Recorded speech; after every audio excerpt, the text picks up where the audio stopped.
in Benue State, and we have joining us security consultant and intelligence analyst, Mr. Onyekachi Adekoya, who joins us from our Abuja studio. Mr. Adekoya, thank you so much for coming through at this point in time.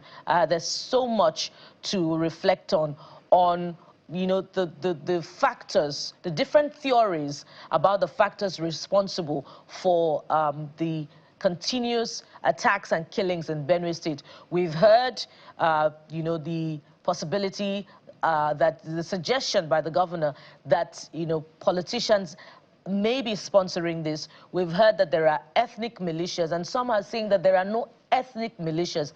How are you reflecting on this? And perhaps you have, you know, alternative views about what exactly is going on, is responsible for the incessant attacks and killings in Benue? Okay, thank you for the question, and good morning to Nigerians. Again, our heart goes out to the people in Benue. I mean, it's a very sad one. Unfortunately, when some of us come on air, we appear to be, again, bearers of bad news. Because security in this country is grossly mismanaged and grossly misunderstood by the political class. We have some good cases where you have governors who are a bit more hands-on, and you have some cases where the governors are, you know, not properly advised, and themselves, they are not sure of what they are doing. I will cast our mind to Abia State and Anambra to make a point, and then Borno to make another point. When Professor Soludo came on board, you had a raging IPOP crisis in Anambra, same thing with Alex Oti. But, you know, relative peace has returned to Anambra and Abia. In fact, with notable developments in those states. To the case of Benue, it's over 200 people today we talk about, but we have a very short attention span, as it were, in Nigeria, because these numbers repeat themselves within the north-central corridor, within Niger, Plateau, Benue, some parts of Adamawa, then going to Katsina, Kebbi, outskirts of Sokoto. These things do occur, and it's a failure of leadership. In the case of Benue, if the governor says that politicians are involved, he's a governor of the state, he has an attorney general, he should bring up a case against them and use the law to pursue these so-called politicians. And if these mystical politicians are not responsible, then with profound respect, the governor of the state should do what he's elected to do. I listen to comments from the political elites. Again, the vultures are circling to take advantage of the misery of the people. There is nothing to politicize in this mishap. This is a clear case of failure of political leadership, first on the part of the governor. Most subnational governors, I mean, sometimes I don't think they have a clear sense of what their responsibility is. You have federal agencies in the states. The governor has command.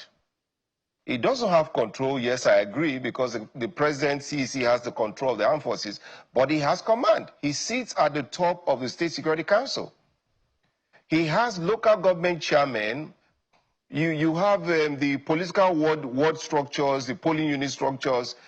I keep making the point that our governors can mobilize and conscientize their population on the subnational level for election. But you can't do the same thing for security. Looking for one mystical enemy, saying is somebody, I can go on and on about the Benue. Otom, the former governor, had issues with his predecessor. This current governor, I understand, reportedly has issues with Akume. If you talk about ethnic militias, they cannot deny that Benue has had some form of ethnic militia or the other. You recall that a certain Ghana was killed, who was reportedly an ethnic militia. Yes, the issues in Benue are not different from the issues on the plateau. In terms of settlers, no test settlers, or claims of land grabbing or whatever it is. Whether they are land grabbers, whether they are criminals, whether they are bandits, we have laws that addresses all this concern. All we just need is a political will to deal with the issues. So we politicize security and insecurity a lot. We have 2027 elections coming up. Again, I say the vultures are circling. There are people who take advantage of these issues to their own benefit. For example, there are reports that the Chibok girls, of course, had its own place in our political landscape. Today is Benue. Yesterday was Plateau. Tomorrow it may be where again. So what we're saying is that there are issues, but we have people in office that the Nigerian people are paying to do a job. If they cannot do the job, they should please step aside and get people in that will do the job. And no, the matter is not in Abuja. The buck first starts at the table of the governor. And that's the point I always want to make. Lastly, the Nigerian Governors Forum said that they are in support of state police. I need to remind Nigerians that then President Buhari pushed for the state police program. The governors, through their state house assemblies, went against the state police. Why? Because they were reporting that they didn't have the budget to implement. Some states wanted to, some states did not want to. Again, we have removed subsidy. Allocation has increased. Why can't we have the state police? Why can't we task the local government chairmen to be chief security officers of their local government? Why can't governors have KPIs for the local government chairmen? We have in Nigeria where local government chairmen are not resident in their local governments. So nature abhors a vacuum. If you are saying what are the root causes of these problems we have, whether in Ogun or Ondo or Kwara or Kaduna or Katsina, it's just a governance problem. So the buck is at the table of the political class. And importantly, the peoples of the subnationals to hold their governors responsible. If you want to protest from Benue to Abuja, I mean, it's a long travel time. There's a governor in Benue, take the protest to the governor. Let it be clear that, you know, we elected you for a reason. If the governor in turn has to come to Abuja to sing, to dance, to gravel, to roll on the floor for the president, whatever he has to do, he should do what he has to do because that's what he's elected to do. This convenient excuse that is one political class or it's all very unfortunate. So these are my own views on these issues. All right, Mr. Adekoya, the governors will always tell you, as you said, how did you say they have command, they don't have control. I remember when Nyesom Wike was governor of Rivers State, he said he's not the chief security officer, he's the chief logistics officer. I remember him making that comment time and again. We had the governor here yesterday, and one of the things I told him was the fact that they can't even agree as to the triggers or who is responsible for what as basic. So this crisis did not start in 2023. It's been there until now. We're still trying to find out who is responsible for what. The headers are saying, we are not the ones killing you people. Some people have infiltrated from the foreign land. They are saying, no, your plan, your extremists of an ethnic nationality from Fulani, you want to take our land. And then the governor is saying, oh, it's foreigners that are coming in. And it's very funny to me when somebody says, foreigners are coming in, they'll kill our people, and then come back like 2 weeks later to take over our land in a sovereign state like Nigeria. So what I'm saying with all of these analogies to the effect that within the state itself, they seem not to even agree as to what is responsible and who is responsible. That's on one hand. On the other hand, they call on the inadequacy of the governor to be able to pull his weight because the president controls all their security apparatus. And if you look at the president's statement, people are saying it looks like a blame game. Governor, do this or don't do that. or is a slight threat? Is there a state of emergency in the works and all of that? So from an intelligence point of view and what you know about this issue, maybe you help us bring some closure. My first question is, what are the multi-layers we're dealing with here? Are we really diagnosing this problem properly? And what are we not looking at that can give closure? Because for some of us, we just want people to stop being killed. Okay, thank you for the question. So let's follow the first analogy when FCT Minister Wike said he's just a chief logistics officer of the state. I don't want to bore Nigerians with jargons, but at the heart of any security operation is logistics planning. So logistics is critical in success.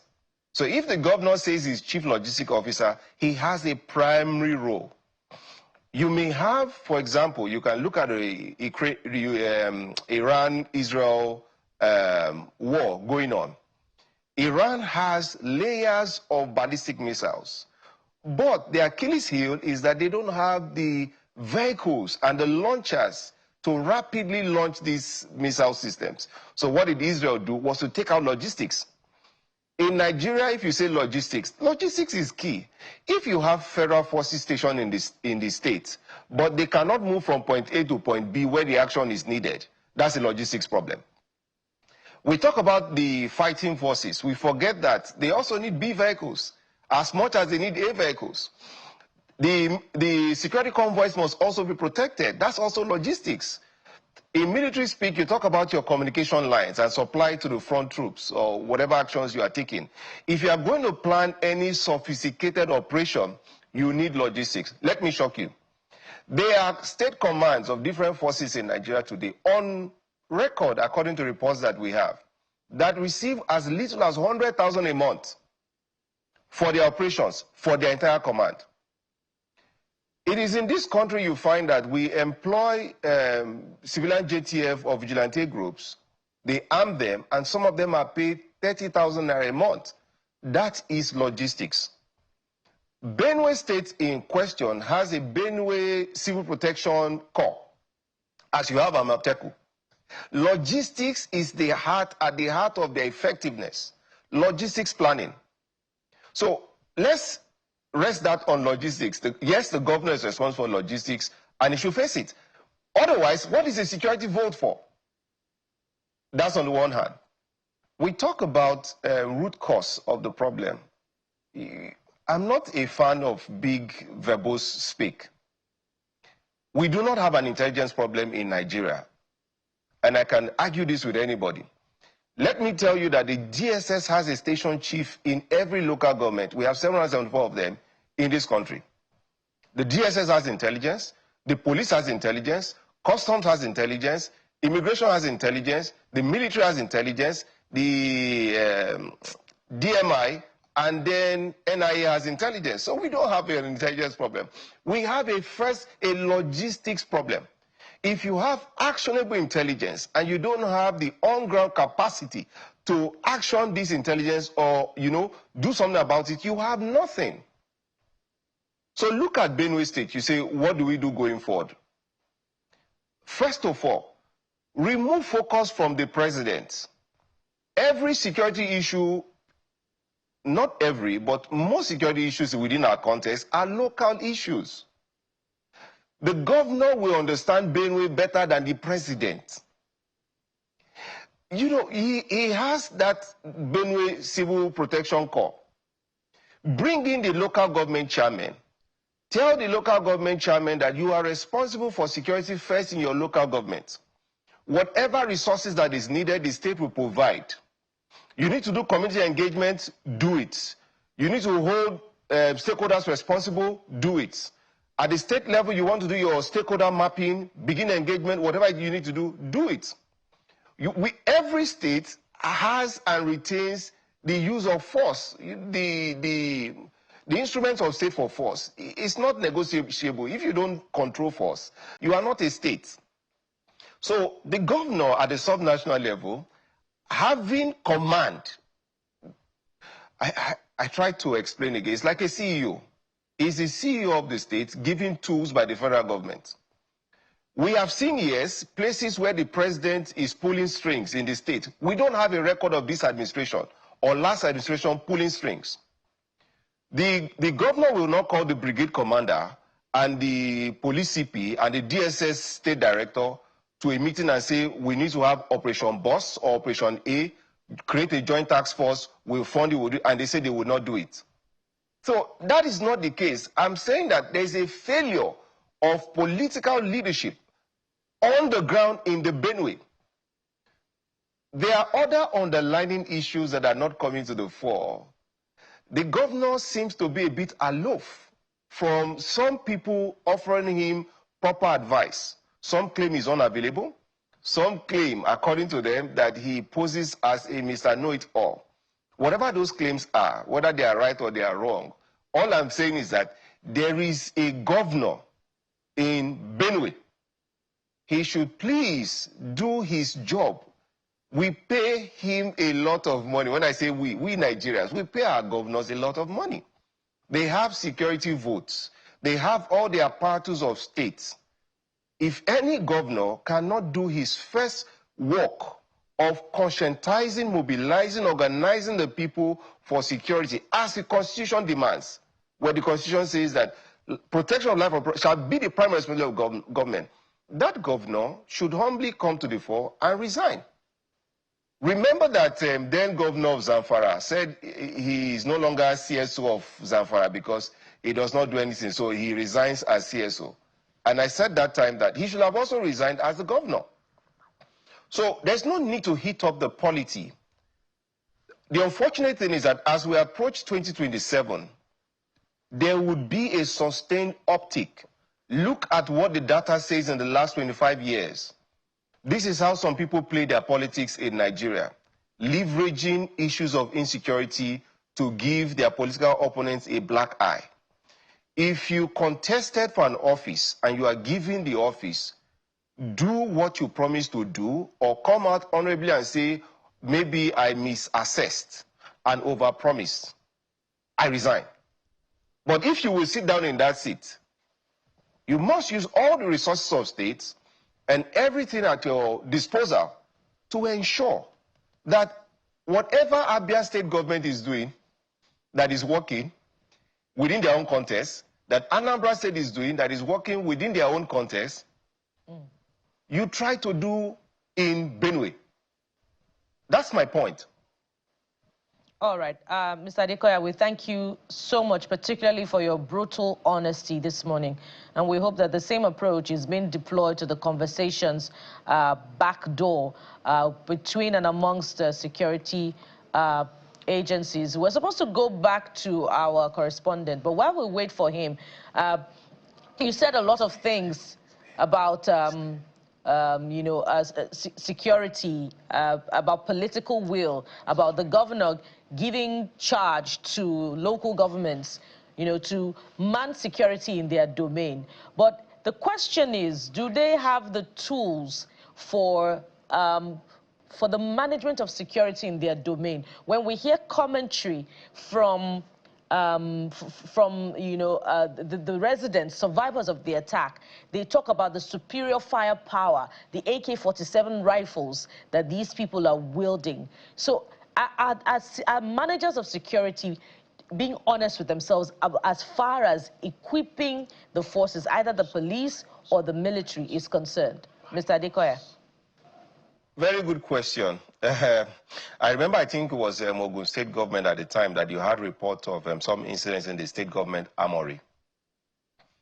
State governments can approach the office of the NSA to get an end user certificate to make some procurements for in support of some of the efforts they are making in their state.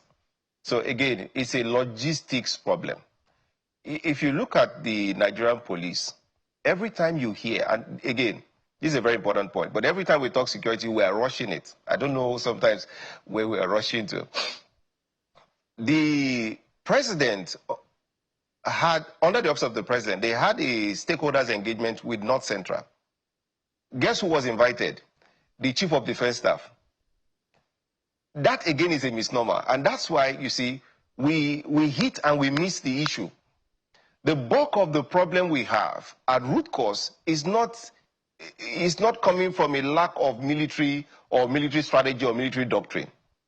It's a lack of policing at the community.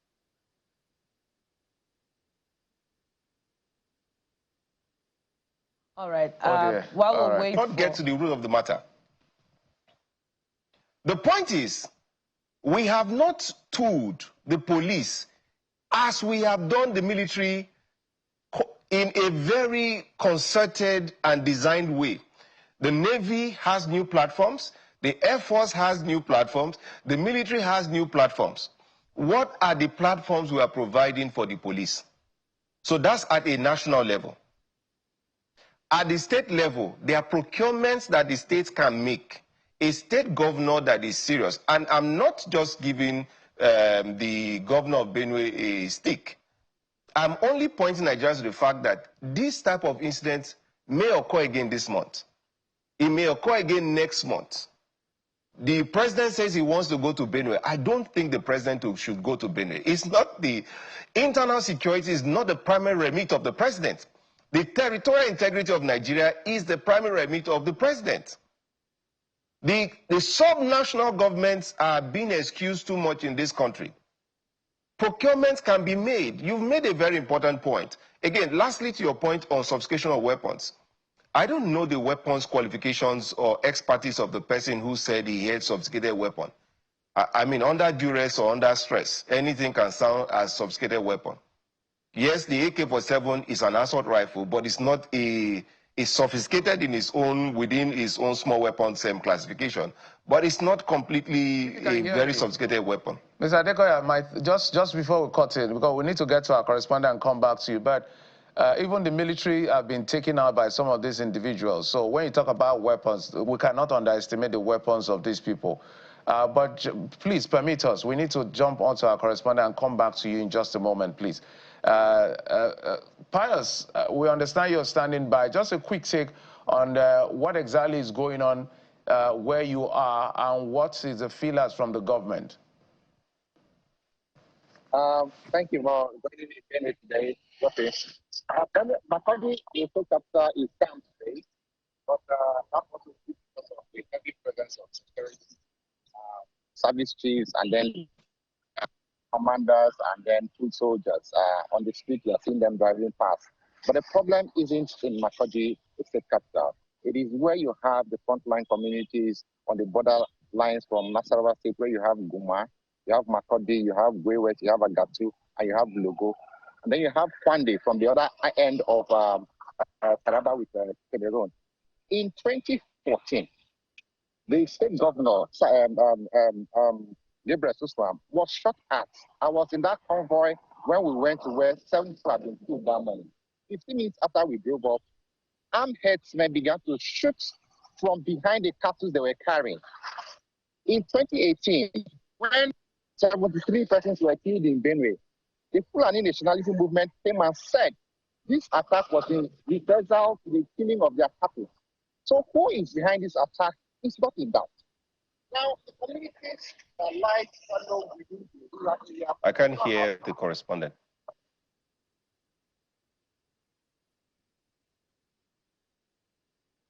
Armed herdsmen coming from these lands, they take on these communities unchallenged for hours. And when that happens, security response will be just for way. And this is why people are asking that we want to defend ourselves to be able to survive what is happening. It's been more than about 16 years that this thing has gone on in Benue. And if the operations are not changing, shouldn't it change tactics that will protect the community? These are the questions the people are asking. And this is part of what came out yesterday when the governor, the chief of defense and the inspector general of police visited Yelwata. At a point yesterday when the governor was speaking to another media house, he had confirmed 151 persons dead from that incident because he had gone on the spot assessment. But can we leave our communities this vulnerable for how long? Who will be left out before the next set of attack? I said this is what the conversation should center about, on protecting rural communities, if state police is not working, people should begin to get armed to defend themselves, because otherwise the security operations for the past 14 years, 16 years in Benue has not cut this. In Nasarawa, this was the same case. In Taraba, this is the same case. And if we say we wait on security response to deal with insecurity in rural areas, how to reach area without road, how to reach area without networks, how to reach area with logistics for mobilization or approval from the top, then everybody will be wiped out before the attacks are even said to have ended. All right. Thank you so much, Pius Angbo, our correspondent. Thank you for reporting. Keep your eyes and ears ahead of whatever is happening, and the president is expected soon. Mr. Adekoya, let's get back to you. Thank you, Pius. Mr. Adekoya, so you can hear from the correspondent that some of his thoughts has been right there on the field with the people in government as far as the issue of, you know, this insecurity we're talking about is concerned. So I want you to help us out on what needs to be done, like immediately. You've talked about the failure of governance both at the subnational, national level, but at the end of the day, it's the people that are the receiving end. We've had, I had a conversation with a lawmaker yesterday. One of the members of the assembly said, sometimes these things happen and they reach out to some of the military formation and is it military now? One of the security formations to come and help when it's happening. In fact, 2 incidents have happened. There was a day we were interviewing one of the lawmakers from Apa here. While we were on the show, he told us he just got a text that his people have been attacked. Yesterday, as I was talking to another lawmaker from Makodi in the State House of Assembly, he was telling me that sometimes they call these people to say these attacks are going on, but the docility, and I asked him point blank, are you saying that the military is complicit in this? It was very brutal. He said, yes, it is. I said, well, that's an allegation. So that's why it's important to hear every part of the conversation. So my question to you, Mr. Adekoya, what needs to be done? Because all this grammar we're speaking, expertise, politicians, they are not the ones dying. It's the ordinary people that are dying. Okay, thank you. Let's start from what we can do immediately. Every Nigerian citizen is entitled by law to own a means of self-defense.